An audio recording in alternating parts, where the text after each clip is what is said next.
Good morning, second grade. It is Friday and it is April 3rd. Oh my goodness. And it's Spirit Day for Lanier, so I've got my Lanier Spirit shirt on. It was so great to see some of you during our Zoom meeting yesterday, and I know that everybody couldn't make it, and that's okay. I missed seeing you, but our friends that were able to be there, it was great to see your smiling faces and get a chance to visit with everybody for just a little bit. I think most of you liked the thing you liked best about being at home was being able to study while just hanging out in your pajamas all day. And I think that's great too. Um, Snowball wanted to give you his update for what he's been doing this week. He says, "Dear second grade, Snowball went up to the school with me to help clean out your desks and get all of your papers and books ready. And Snowball wanted to tell you that some of your desks were a little bit messy. So I hope you're keeping your areas at home where you're studying in your rooms a little bit neater than you do your desks at school." And Snowball's been helping to take care of our fish and helping to feed them each day. So I need to send you some pictures and set up the video so where you can see our fish from our classroom too, because I'm sure you would like to see that. I also wanted to, of course, read some of the Wild Robot Escapes. It is getting so close to the end. I'm not sure if we'll have enough time to be able to finish it today. If not, it'd just take one more day. So I am going to read some of the Wild Robot Escapes. Yesterday when we were reading, Roz had met her maker, the scientist who created her, Dr. Malovo. And Dr. Malovo had to let all of the humans think that she had destroyed Roz. But she didn't. All she did was move Roz's, like her computer chip, her thoughts and her memories and her feelings into a new robot body. And Roz has just awoken and she's going to see her family. Chapter 84, The New Mother. Brightbill was there when his mother smashed against the pavement. He watched as her body parts were loaded into an airship. He followed the ship all the way back to the robot factory and perched himself up on the roof, but he didn't know what to do next. Strutter stopped by to check on Brightbill. She encouraged him to fly home, but the goose wasn't ready to let go.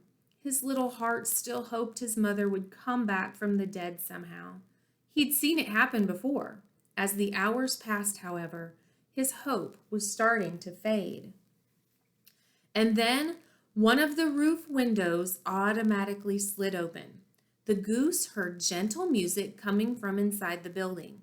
He fluttered through the window and followed the music down a hallway to a wooden door. The door opened and the goose stepped in.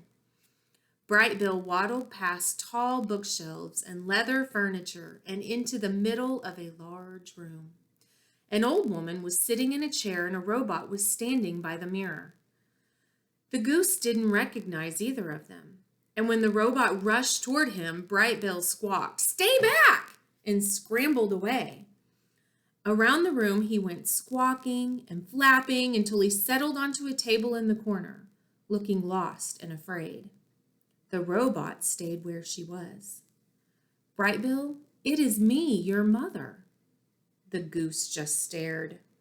"I know I look different on the outside," the robot went on, "but on the inside, I am the same. I still speak the language of the animals, and I still remember every detail of our life together. I remember sitting around the fire in our home on the island. I remember the first time you took flight. We were up on the grassy ridge and you stretched out your wings and suddenly you were floating on the wind. But then you flopped back into the grass. You must have flopped into the grass 100 times that day. And I remember visiting the robot gravesite together. We talked about life and death. It was a tough conversation, but a good one." As the robot continued to speak, the goose began to relax. She certainly did act and sound like his mother, but Brightbill wasn't yet convinced. "If you're really my mother," he said, "tell me the name of our home." The nest. Who's my best friend? Chit Chat. She is a squirrel and she talks a lot. How old was I when you adopted me? You were 0. Actually, you were less than 0. I mean, you were still in your egg, but I could hear you peeping. And with those bumbling words, Bright Bill knew the truth. Oh, Mama, it's really you. The goose fluttered across the room and into his mother's arms. The arms were new and unfamiliar, but they were also gentle and comforting. I love you, Mama. I love you, son. From the other side of the room came the sound of sniffles. Our friends turned and saw Dr. Malovo wiping tears from her eyes. I have no idea what you two were saying, she said, but that was wonderful. And here was a picture of Bright Bill when he first entered the room, and he was uncertain at that point because he wasn't sure why his mom looked so different. Chapter 85, The Guests. After traveling in secret, after running in fear, our friends were safe at last. But their problems weren't over yet. Although Roz had a brand new body, she had the same old mind. And most humans simply weren't ready for an emotional, curious, wild robot. There was only one place where she could be her true self, and it was still far, far away. Dr. Malovo, you have already been so kind to me and my son, said the robot, but I must ask you for one last favor. The woman sat back in her chair. Could you take us home in your airship? The woman laughed. Well, of course I will. How else would you get to an island in the middle of an ocean? Time and again, Roz had dreamed of flying back to her island in an airship, but she had never thought it would actually happen until now. It's no trouble, the woman went on. We can have you home in a few hours, but I insist that you and Bright Bill stay a while here in my apartment. You both deserve some peace and comfort, and I'd love the company. There was no arguing with Dr. Malovo, and our friends agreed to stay a while. The robot butler took care of everything and everyone in the apartment, and that included guests. Roz felt funny, accepting help from a robot, but Bright Bill happily soaked up the attention. The butler fed him fantastic salads made from exotic leafy plants. The butler placed a little pool in the living room so he could swim whenever he liked. And there's the picture of Bright Bill. He's got his own little pool to get in the water. The butler built a cozy bed that was just the right size and shape for the young goose. Bright Bill had never been so comfortable. Dr. Malovo divided her time between her guests and her work. She would sit around chatting with Roz and Bright Bill, and then suddenly head down to the factory with some urgent task. She had to design new robots. She had to supervise the makers and the recos. She had to manage all of Tech Lab Industries. Even at her old age, Dr. Malovo was still consumed by a passion for robots. If you love your job, it never feels like work, she'd say, smiling and strolling out the door. When the host was working, the guests had the apartment to themselves. Roz spent hours browsing the bookshelves. She read about art and science and the history of robotics. Bright Bill waddled from room to room and explored every corner of the sprawling apartment. Here's a picture of Roz getting to enjoy all of the books that Dr. Malovo had in her library. But their favorite activity was to stand by the windows, gaze across the city, and survey the incredible sights. I can see the bridge where Strutter tracked me down, said Bright Bill. And that's the building where I first met Graybeak. And there's the roof where you fell. Look, far in the distance, another spaceship is taking off, said Roz.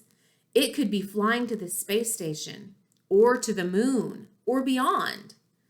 I think that skyscraper is actually a greenhouse, said Bright Bill. I flew past it and saw nothing but plants inside. Roz and Bright Bill enjoyed their time in Dr. Malovo's apartment. but they missed their friends and the wilderness and the island. After a few days, the guests were growing restless. They were ready to go home. Chapter 86, The Flight. Sitting on the pavement, glinting in the sun, was a sleek, white airship. For so long, those white airships had filled the robot with dread. Now one was about to solve all of her problems. The door hummed open and Dr. Malovo, Roz, and Brightbill climbed aboard. Once they were comfortable, the woman spoke to the airship. "Take us to the island where Rosum Unit 7134 was found." The engines fired up and the ship lifted off. It floated high into the air, turned to the north, and started cruising above the city. The three of them quietly watched the buildings and streets pass below. The city seemed to go on forever, but as they flew faster and faster, it slowly gave way to towns and countryside. They crossed the hard edge of the coastline, and then there was only the ocean and the sky and the airship. The ocean was deep. However, scattered throughout the dark depths were shallow areas, sandbars and reefs, islands just under the waves. In places, bizarre rock formations stuck up from the shallows. Or were they the ruins of old buildings? The mysterious shapes faded behind the airship and were replaced by more dark depths. The ship flew on and the hours flew by. Gradually, fluffy clouds came into view on the edge of the horizon. Beneath the clouds was a faint smudge of green, the island. It grew closer and bigger. And then Roz was gazing out at all the places she'd missed. The rocky shore, the mountain and the waterfall, the forests and meadows and ponds. Air blasted toward the ground as the ship lowered itself into a grassy clearing. It gently touched down and the engines powered off. And here was Roz and Dr. Malovo and Brightbill traveling in the airship across the ocean as they're making their way to the island. All right, my friends. Let's see, Chapter 87, The Homecoming. We're going to wait and we will finish the book next week. We'll see what happens when Roz returns to her friends on the island and see if the island's changed. I'm sure everyone will be so excited to see her. So I hope everybody has a great weekend, and I will talk to you next week. Bye.